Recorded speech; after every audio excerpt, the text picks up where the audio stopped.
Hello everyone. We're back again after quite the break.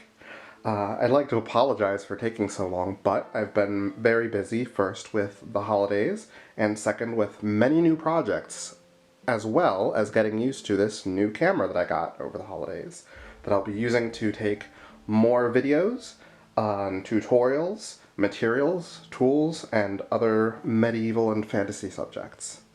And I thought, since I'm back, I'd share with you a bit of what I've been working on since I was gone. These are two of the things I'm most proud of. Firstly, I did some work making a more complex and more highly decorated version of the kidney pouches that I usually make. As you can see here, one of the things I've gotten much better with is buckle making. I decided to go all out on this design, mimicking more closely some of the more highly decorated medieval buckles. As you can see, comes apart very smoothly. And I'm also starting to learn how to do strap ends as well. This isn't the best one in the world, but you know, for maybe the second time ever trying it, I don't think it's too bad. You can also see I've done floral decorations as well. And I've tried folding over the edges. Now, if you look closely, you can see there are a few mistakes on here. The stitching has actually gone through the leather, which is not really what you want, but considering I've only done this a few times, I think it's pretty good. I've also tried using dyed linen for the first time in my pouch designs, as well as actually including drawstring pouches. I think these turned out pretty well for the first time trying it. You can actually loosen them up a bit and use them to store things like coins or dice or other small objects. Now, if you look inside, there's one thing I'd like to do differently next time. The way I have these slits aligned, they tend to tear a little bit when I'm tightening things up. So next time I'll, one, do a backing on the inside, and also align them vertically to prevent that from happening. You'll also notice that in addition to using more of the lace that I've made, I also started adding tassels to the end, which is something I learned how to do. It uses a surprising amount of thread, which is a little bit disheartening when you dye the thread yourself, but I think the end result looks fantastic. So, probably worth it. We all like to look good, after all. But the other thing that I've been spending a good bit of time on is this. A vambrace with, as you can see inside, padding.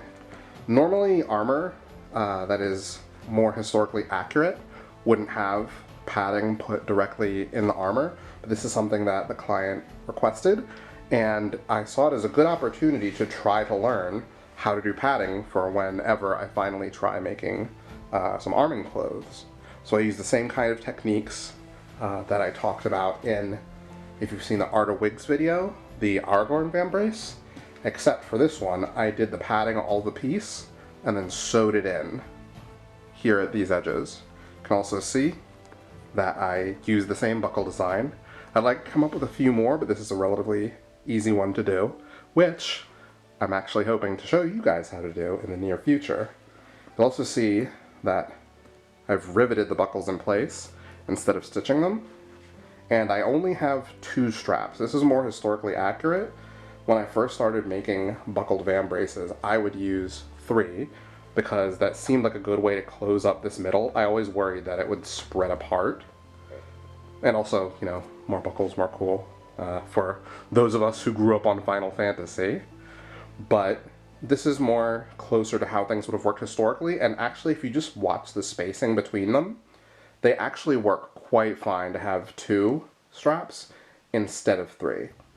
And it's also a lot easier to make 4 buckles instead of 6, especially when you're hand filing them and stuff like that.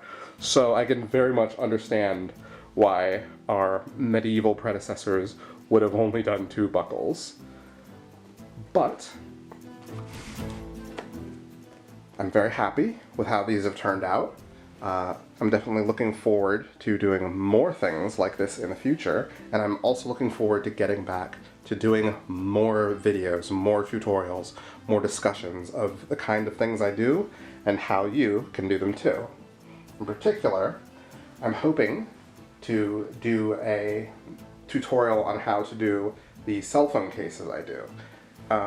Some of you might have seen, if you follow my social media, this thing, which was intended to be something for holding thread. As you might see, it's cut open, which is not ideal. There were some problems with that, but I've learned a lot since then and gotten much better at case making. So I'll be teaching you all how to do a simple cell phone case for when you need to have your modern implements at your non-modern events. I'll also be talking about how to make, as I said before, these buckles in particular, as well as a tutorial on making pouches similar to this one, although probably more simple in design, because once you know the basics, you can relatively easily upgrade to something like this that's more complex. I'll also be talking about how to make costrals and flackets.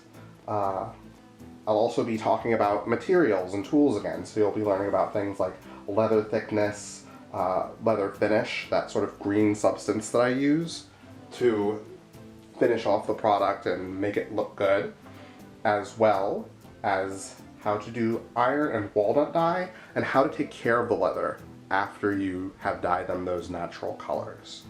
So there's plenty to look forward to.